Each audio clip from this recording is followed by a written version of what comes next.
Hello and welcome to part 8 of my Kundalini Awakening series. If you haven't seen the other parts yet, please consider watching those first, otherwise this won't make a lot of sense.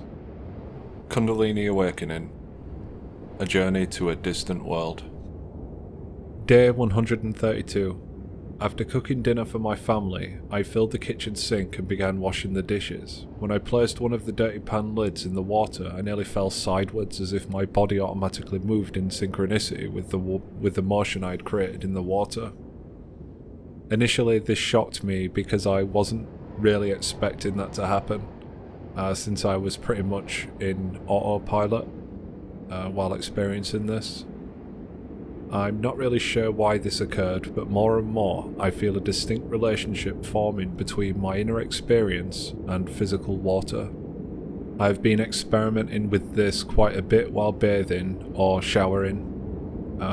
While laying in a hot bath, for instance, I encourage the expression of emotion, namely love, and as my heart begins to generate these feeling tones, I project the love externally by simply perceiving the love I feel within the water that surrounds me. And if I do this while meditating in the bath, after a short time I start to feel as if the water is an extension of myself.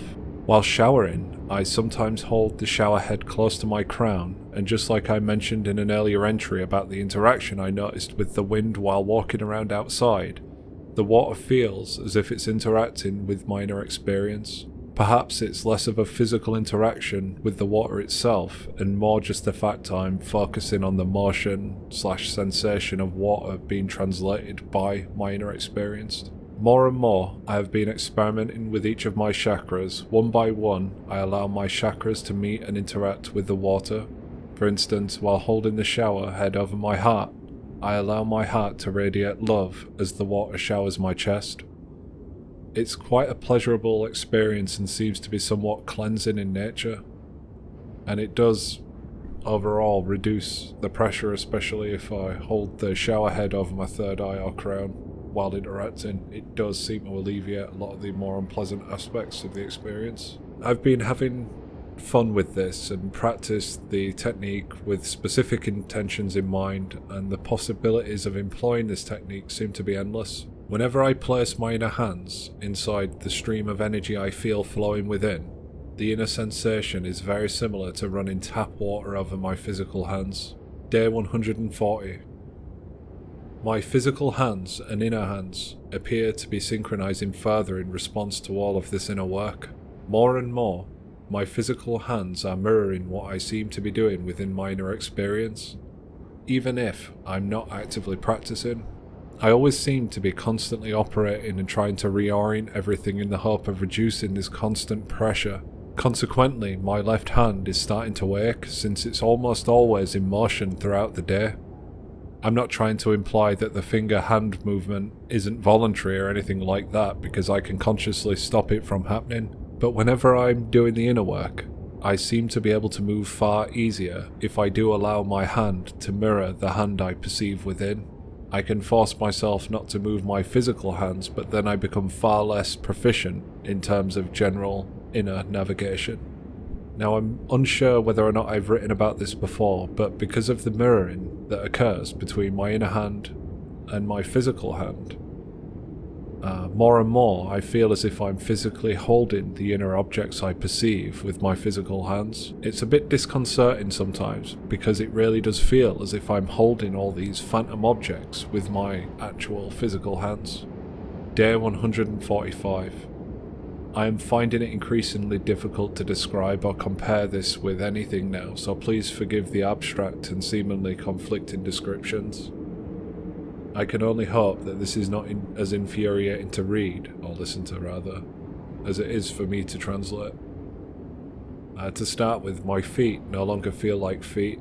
They feel more like plastic grocery bags filled with warm water and elongated balloons, moving and shifting in a high-pressured body or vacuum of water. It sometimes surprises me that I am still able to operate my body normally, with how different everything feels.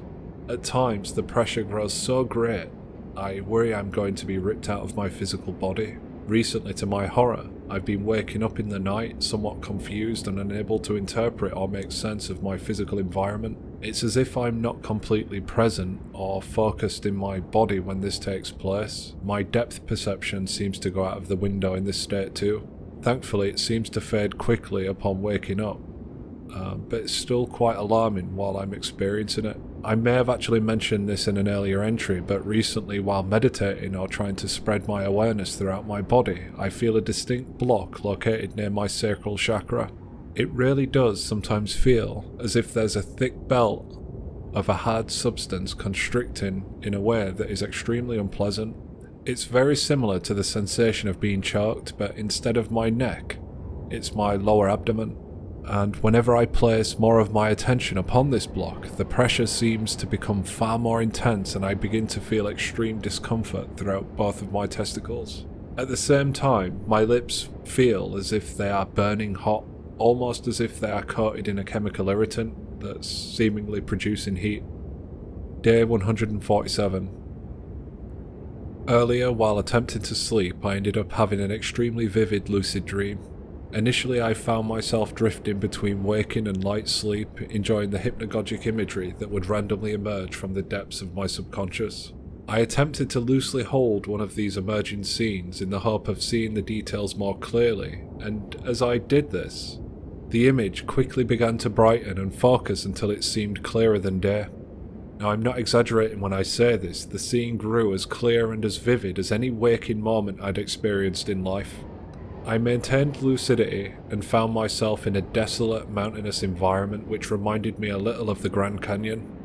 When I looked up towards the sky, I saw countless stars and a colourful red nebula bursting with life. The beauty of the scene filled me with joy, and I suddenly felt like a little kid again, wanting to explore this alien land. Unfortunately, the excitement, overwhelmed, and adrenaline I felt caused me to lose my focus, and the image began to fade away. After a moment or two of temporary blindness, I was able to will myself back to the scene I'd just left, and just like before, the image quickly began to focus, and once again the scene grew brighter and brighter. It was like fine-tuning a radio in the hope of minimizing static. After the setting once again came into focus, I noticed I was finding it difficult to maintain gravity. I'd take a step and feel myself begin to drift upwards. By focusing on the idea of gravity, or having an expectation that gravity was present, I seemed to create it after a moment or two, and the issue of drifting upwards began to subside. I started following this natural mountain trail, wondering where it could possibly lead. I kept kicking the gravel and sand and was astounded to see that it behaved exactly how I would expect it to. It all seemed completely physical. Anyway, I continued on and was so happy walking around such a beautiful yet desolate environment. And I know I sound like a broken record, but the total gritty realism of everything took my breath away. After walking for a while, I eventually ended up in a clearing surrounded by mountains and noticed a sun-bleached tree in the distance. It was located at the centre of a clearing. The tree looked as if it had been dead for a very long time. As I walked closer to it, I experienced the sudden urge to climb it, knowing I wouldn't have to worry about falling and breaking my leg. And so I walked over to do just that. As I approached the tree, I was completely blown away by the perfect detail.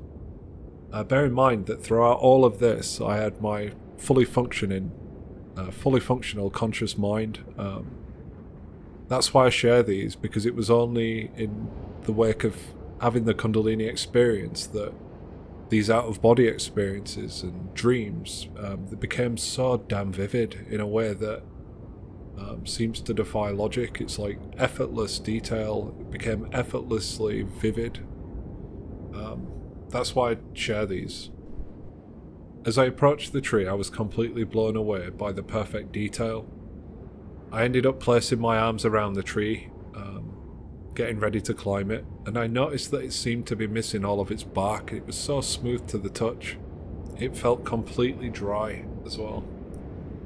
After appreciating all the little details, I reached up to grab the first branch in the hope of pulling myself up, but as I attempted this, I lost all sense of gravity and my legs began to drift upwards towards the sky until I was completely upside down. But thankfully, I was still able to anchor myself by holding a branch with both arms. It really was as if someone had switched off gravity, or perhaps I'm just as bad at climbing trees in dreams as I am in life. In spite of this, I was able to continue my climb, upside down, going from branch to branch, treating them like a kid would monkey bars in a zero-gravity environment. I was trying to be careful though, since I didn't want to get sucked out into space. As I reached the middle of the tree, I felt the pull towards the sky grow stronger and stronger. Now what's interesting about this pulling is I felt it in my sacral chakra. It was like a welling, like a pulling, there were almost like a pleasurable aspect to it. Similar to arousal, but without having an object of arousal. So, as I reached the middle of the tree, I felt the pull towards the sky grow stronger and stronger, and that's when the absence of gravity really started to get my attention. Still holding the branch, I secured myself and began to look out into space and was once again awed by the beauty of what I was seeing, the reds, the purples, the brilliant light, and more stars than I could ever hope to count. This is quite difficult to describe, but I suddenly felt a deep emotional interaction take place, again in the sacral chakra, that seemed to grow the more I gazed out into space, and I couldn't help but wonder where I would go if I just let go of the branch. Upon letting go, I immediately felt as if I was falling towards the sky. My excitement grew and I felt liberated by the speed I was travelling. As I focused on the speed, I found myself accelerating faster and faster until I came to a sudden halt and found myself suspended in the cold of space. As I looked around, it dawned on me that I could probably go anywhere, but for some reason, I decided to return to Earth, which later I thought was a total failure of imagination, but it made perfect sense in the moment, and so off I went. In this state, I instinctively knew where Earth was, and began accelerating in that direction. While travelling, I felt myself reach what I thought was my top speed, but then I realised I could use my consciousness to go even faster. In that moment, I felt myself automatically adjust as if the deeper portions of my identity aligned with my capacity to allow the experience. I felt myself make use of instinctual knowledge in order to propel myself further. It actually began to look as if like distant space was being dragged to my location rather than me travelling to its location. And with an intense snap, I found myself staring down at the Earth. The blue Earth contrasted the black of space in such a beautiful, awe-inspiring way. After appreciating the Earth and everything I was seeing, I began to wonder what it'd be like to fly through the clouds, and then with another snap found myself suspended high above the clouds, and again I began to try and fly as fast as I possibly could. I felt an unusual dragging sensation as I approached my top speed. I also noticed that my arms felt quite different from how they feel in physical life.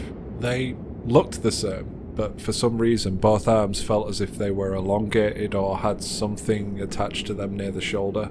I thought it'd be interesting to see my old house in Kundalini, which was where I spent a lot of my childhood years. Again, I felt this was a total failure of imagination, considering I could have gone anywhere or done anything while in this state.